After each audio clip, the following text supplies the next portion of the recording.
ആണ് ഉരക്കുഴി വെള്ളച്ചാട്ടം എന്ന് പറയും. ഏകദേശം 600 അടി താഴ്ചയിലേക്ക് വെള്ളം പോകുന്നു. കോഴിക്കോട് ബീച്ചിൽ നിന്ന് 2500 അടി ഉയരത്തിൽ നമ്മൾ നിൽക്കുന്നു. ഉരക്കുഴി എന്ന് പേര് വരാൻ കാരണം നൂറ്റാണ്ടുകൾക്ക് മുമ്പേ വെള്ളം വന്ന് ചാടി പാറയ്ക്ക് കംപ്ലീറ്റ് ഉരുള് പോലെ അതുകൊണ്ടാണ് ഉരക്കുഴി വെള്ളച്ചാട്ടം എന്ന് പേര് വരാൻ കാരണം. ഈ വെള്ളം താഴോട്ടൊക്കെ പതിച്ചു കഴിഞ്ഞാൽ പാറയുടെ മുകളിൽക്കൂടിയിലധികം വെള്ളം ഒഴുകുന്ന പാട പൊത്തിക്കൂടെയെല്ലാം പോയിട്ട് ഏകദേശം 1/2 കിലോമീറ്റർ താഴെയാണ് പൊന്തുന്നത്. അതുകൊണ്ടാണ് ഏതെങ്കിലും ഒരു വിനോദസഞ്ചാരി മഴക്കാലത്തോ വേനൽക്കാലത്തോ ഇവിടെ കണ്ടുകൊണ്ടിരിക്കുമ്പോൾ എന്തെങ്കിലും സാഹചര്യത്തിൽ പുഴയിലേക്ക് ഇറങ്ങി അഭ്യാസം കാണിച്ച് താഴ്ഭാഗത്തേക്ക് വീണ് പോയാൽ, ഉരക്കുഴിയിലേക്ക് വീണ് പോയാൽ പോയാൾ പോയി, കൂടെ കാണാൻ വന്നയാൾ തിരിച്ചു പൊക്കുള്ളൂ. കേരളത്തിലെ ഏക തെരച്ചിലില്ലാത്ത ടൂറിസ്റ്റ് പ്ലേസ്.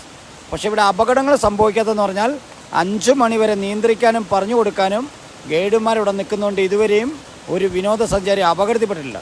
പക്ഷേ ഈ വെള്ളച്ചാട്ടം പുറലോകം അറിയപ്പെടാൻ തുടങ്ങിയത് അടിയന്തരാവസ്ഥക്കാലത്ത് കക്കയം ക്യാമ്പിൽ നിന്ന് പോലീസുകാർ ഉരുട്ടിക്കൊന്ന എഞ്ചിനീയറിംഗ് കോളേജ് വിദ്യാർത്ഥി സഖാവ് രാജൻ്റെ ബോഡി കൊണ്ടിട്ട സ്ഥലം നിങ്ങൾ കേൾക്കുന്ന പോലെ ഞങ്ങളും കേൾക്കുന്നു. അങ്ങനെയാണ് കക്കയവും ഉരക്കുഴി വെള്ളച്ചാട്ടം പുറലോകം അറിയപ്പെടാൻ തുടങ്ങിയത്. ഈ പാലം ഉണ്ടായിരുന്നെങ്കിൽ ടൂറിസ്റ്റുകൾക്ക് ഈ പാലത്തേക്കരി കാണാമായിരുന്നു. പൊളിയാൻ കാരണം 2018 പ്രളയ സമയത്ത് കേരളത്തിലെ എല്ലാ അണക്കെട്ടും തുറന്നിട്ടപ്പോൾ നിങ്ങൾ കണ്ട കക്ക അണക്കെട്ട് തുറന്നിട്ടു. അതിൻ്റെ ഫലമായിട്ട് കാട്ടിലെ വെള്ളവും അണക്കെട്ടിലെ വെള്ളവും കൂടി പാലം മൂടി വന്ന് പതിച്ച് അങ്ങനെയാണ് തൂക്കുപാലം പൊട്ടിപ്പോയത്.